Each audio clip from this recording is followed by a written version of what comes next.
Welcome to PubTech in Review, led by Vidizoo, a video monetization platform focused on creating high-end video products for digital publishers. This podcast is dedicated to building a community and uncovering the subjects that matter most to digital publishers. Join us as we break down and explore industry policy, expert opinions, monetization technologies, and programmatic industry's future. PubTech in Review.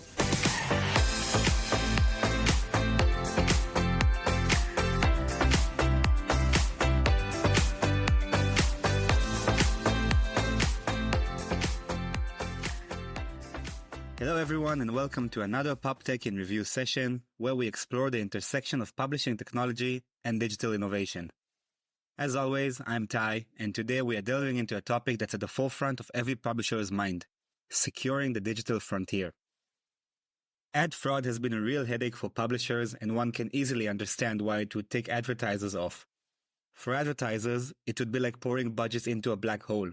Money spent on ads that never really reach real humans but get gobbled up by bots. I mean, how would you feel if your entire ad budget was spent on fake humans?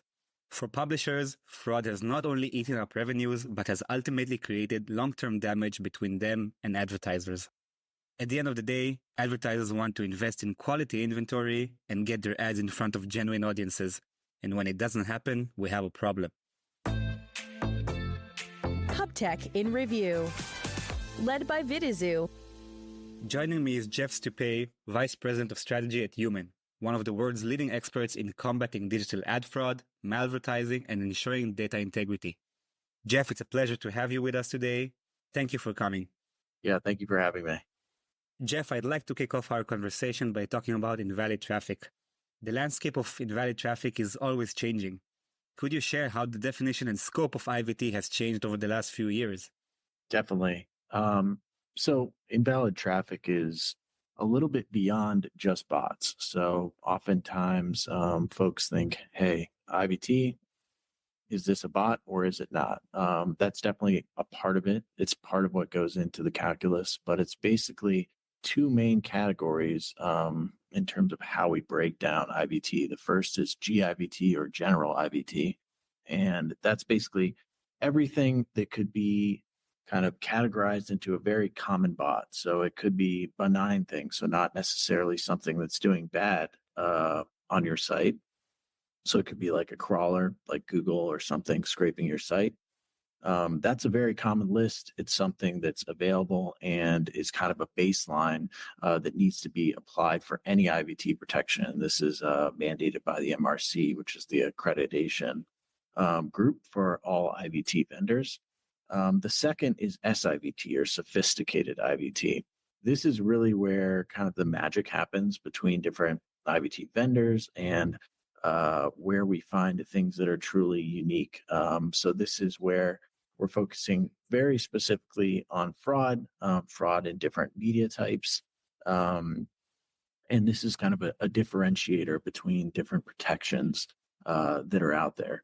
In terms of like how things have changed, the second part of your question, I think that there's a couple of large kind of overall themes that have caused IVT to change, or basically the landscape in which we detect it. The first is really just the rise of new media types. So, the first obvious one is mobile and the shift towards apps and everything. Obviously, this one is one that's been around, but obviously it changes the attack vectors that we see and that we need to protect. Something that's more recent is the rise of CTV.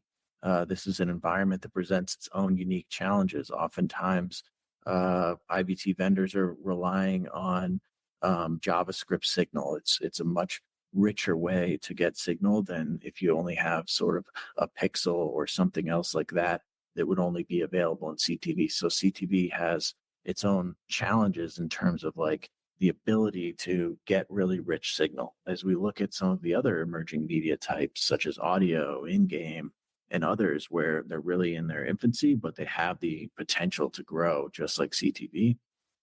This is another area where it presents unique challenges. I would say another real change in the landscape is really around the impact of privacy changes. I'm sure, like in your opener, you mentioned that landscape is changing, and really, I'm sure that most podcasts that many people listen to are around privacy, the changes here, sandbox, and things like that.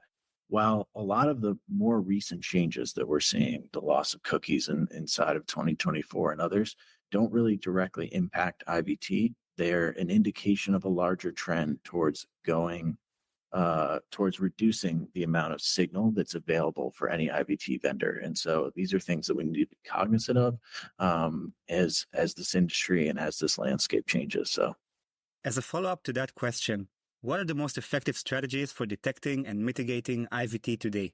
Here at Human, the approach that we often recommend to our customers is basically a twofold approach of both pre and post bid verification. So what I mean by that is post bid is everything that happens after the transaction, after the bid has been won.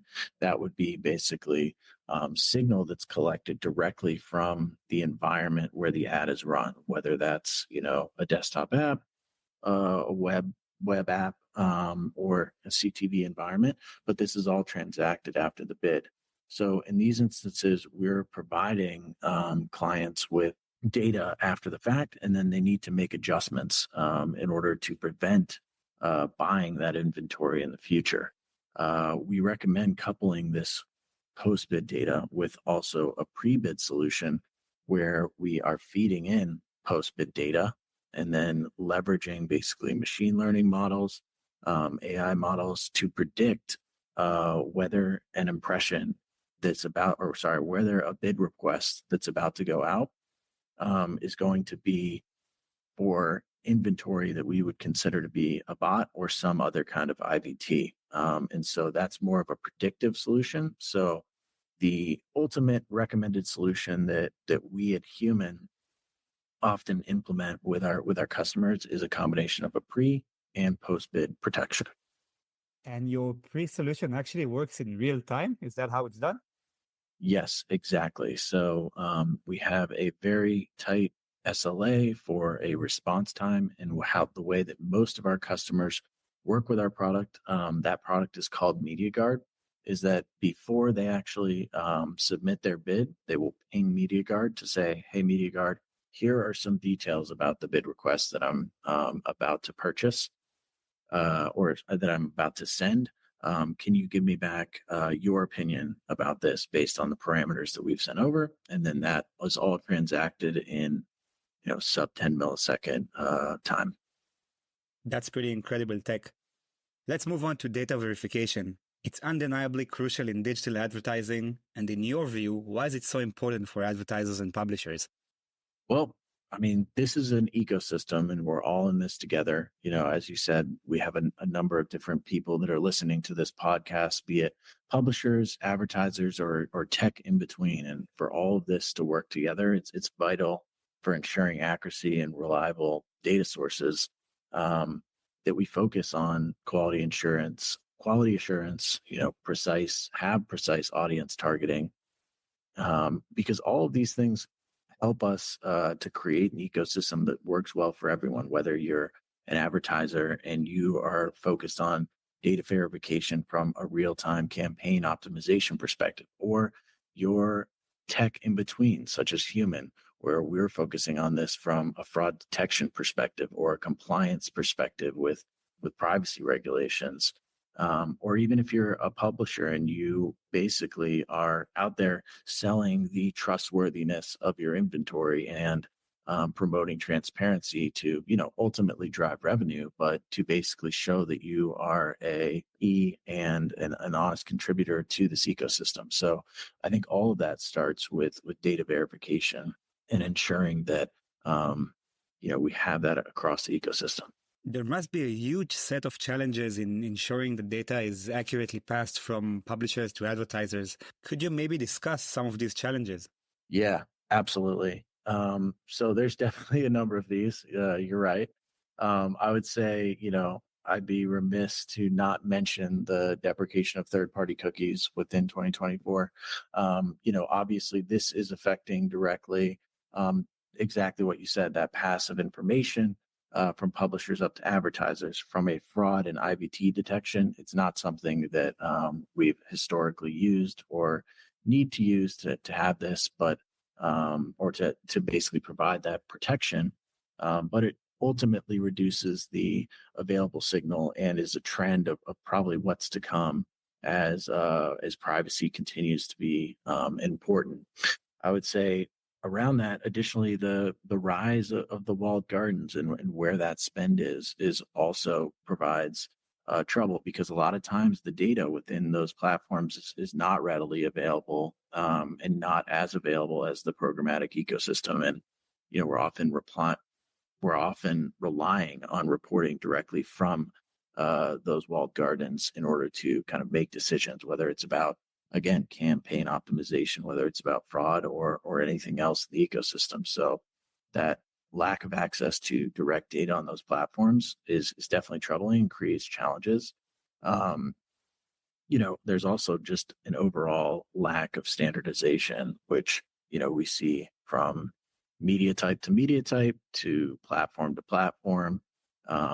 And it makes it tough to basically have a standardized approach. Obviously, there's a lot of work that goes in with groups like MRC and IAB, and they do a great job putting together standards. And standards are one thing, adoption is another thing. And as we've seen with basically how long it's taken to adopt many of these good standards that have been put into place, it creates challenges from basically an inventory quality perspective as things are rolled out and, adopted, I would say, slowly. Now, I know malvertising is a big topic and something that's really close to you. Could you give us an overview of what it is and how it works? Definitely. Malvertising is definitely near and dear to my heart. I actually was a co-founder in a malvertising company called Clean, that was purchased by Human at the end of 2022. So that's how I arrived here at Human. The way I like to think about malvertising is really basically complementary to IVT. So when we think about the threats that happen with malvertising, all the threats often come through ad creatives and affect the users on the page. And ultimately, the folks that suffer from the results of malvertising attacks, which are things like redirects, pop-ups, other bad user experiences, are the users, and then directly the publishers.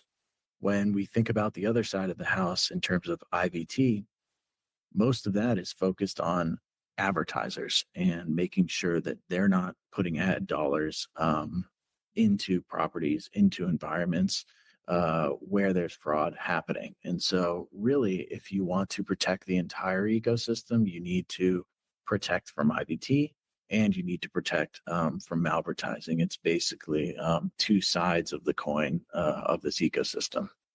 How is working with a partner like Vidazoo beneficial in addressing these issues of IVT, verification of data, and malvertising? It's very beneficial. I mean, just the fact that we're here on this podcast, and you, Ty, who represents Vidazoo, feel that having these conversations are necessary. And like I said, this is an ecosystem, and we need collaboration in order to fight fraud.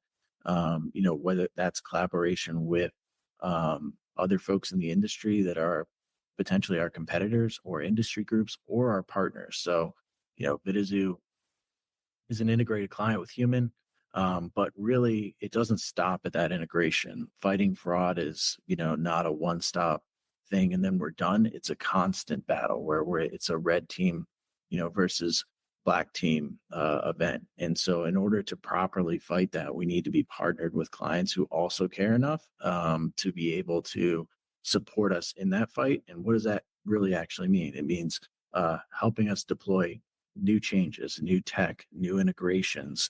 I talked a little bit earlier about media types and new things that are coming out. And Vidazoo is very focused on video aspects and has unique integrations there. And so working together with Vidazoo is important to us because it helps us access some of these new integrations and understand the types of fraud and the types of opportunities for exploitation that could happen in these environments. And so, again, I would just go back to, not only being a partner and obviously having confidence in us as an IVT vendor and as a protection vendor, but basically as a partner in this fight.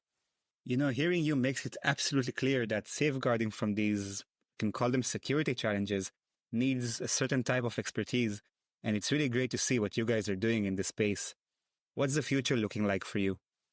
Yeah, I think, as we think about, again, some of the privacy changes, that's definitely one of the main things that we're looking at is really the privacy changes and AI. And I'll address kind of both of those separately. In terms of AI, I think, it goes back to that red team versus black team fight, where before a lot of the efforts are, basically what this fraud looks like is some bad actor creates some bad code, creates a botnet or something. And then we on the other side are going out and creating code, creating models to go find and stop those things. Whether it's malvertising, whether it's IVT, it's virtually the same process. AI is basically just going to supercharge it on both sides. So, they'll be able to write more advanced code, launch more advanced threats, and then we'll have to deploy the same tech to be able to combat that and to hopefully get ahead of them. So the game is still the same. The tools are changing. So that's definitely one thing that we're looking at. And the second is with privacy. So, again, I said earlier that the cookies is not really something that's alarming or a significant threat to our IVT detection. However, a lot of the overarching privacy changes, such as the concatenation of IP address, user agent, and all of these things will start to impact our ability to, service from a fraud perspective. What we're looking at doing around that is really focusing on first-party data, on client-side data, on integrations with publishers through platforms such as prebid.org, where we have created a task force and we're working closely with the team at Prebid to help define an infrastructure for measurement within that framework. So measurement, not just for the purpose of human, but, any measurement company, especially from a security perspective, because as a lot of these privacy changes go into place, the core source of truth will always still be on the environment where the ad ultimately runs. Obviously, we have integrations there through many of our partners, but we're going to continue to focus on direct integrations and paths that give us really good first-party data or first-party access. Geoff, thank you so much for coming in and sharing your insights. Yeah, thank you very much, Ty, for taking the time, and it's been awesome. The fight against ad fraud and journey towards becoming a more secure advertising ecosystem is definitely ongoing. Vigilance, innovation, and collaboration between all the parties involved will be key to making this work. For publishers, embracing the challenges head-on not only protects the platforms that they work so hard to build, but also ensures the integrity of the space for advertisers and users. Let's continue to lead with transparency and push for a safer internet. Until next time, keep navigating the digital frontier with curiosity and resilience. See you soon. PubTech in Review.